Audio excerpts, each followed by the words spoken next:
Politics should not play a part in this very important role.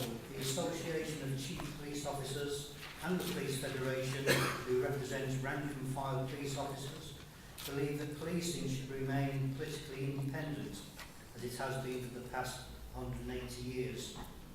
Who wants to see a situation where a police and crime commissioner has to consult his party leader or a party manifesto before making a key decision?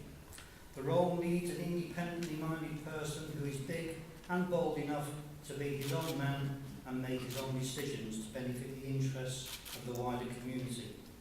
I see the role primarily as being the voice of the people, this being the link between local communities and local police, with the focus on making communities safe and holding the police to account.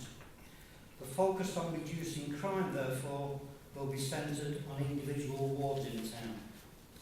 The types of crimes in each ward will be identified.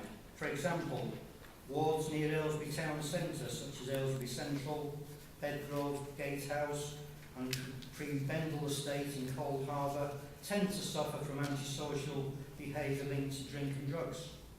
Rural wards, such as Waddesdon, Haddenham and Great Brickhill, tend to suffer from antisocial behaviour linked to speeding and parking. Resources will be concentrated on individual crimes in individual wards until they are eradicated.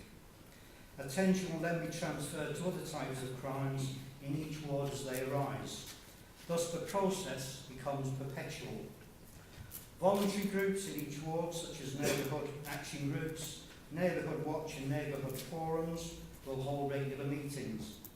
The local neighbourhood police and the local neighbourhood police community support officers, who should be the eyes and ears of the community, will attend these meetings to ascertain the concerns of local people.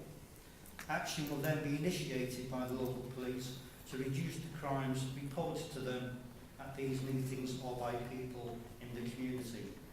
Results will be reported back to the various community groups. I will ensure that neighbourhood police officers and neighbourhood police community support officers remain responsible for their particular wards for a considerable time so that they become well known and recognised figures.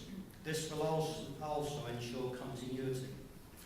I will see to it that they visit companies, shops, public houses, schools, youth clubs, care homes and religious organisations in their wards. I believe this is the way police officers can regain the confidence and respect of the public, much of which has been eroded by irresponsible officers who have lost sight of why they're in the job. Community safety partnerships are essential to reduce crime, to reduce antisocial behaviour and to reduce the fear of crime. I will therefore sign the local compact, that is the written understanding between statutory bodies and voluntary and community groups in any area. It is essential that a PCC cooperates with and draws on the experience of local authorities, the health service, the judiciary, voluntary groups such as victim support, age concern and women's aid, and community groups such as neighbourhood action groups, neighbourhood watch and neighbourhood forums. Only then can available monies be targeted and granted to these organisations in an effort to reduce the level of all crimes and the fear of crime in our communities.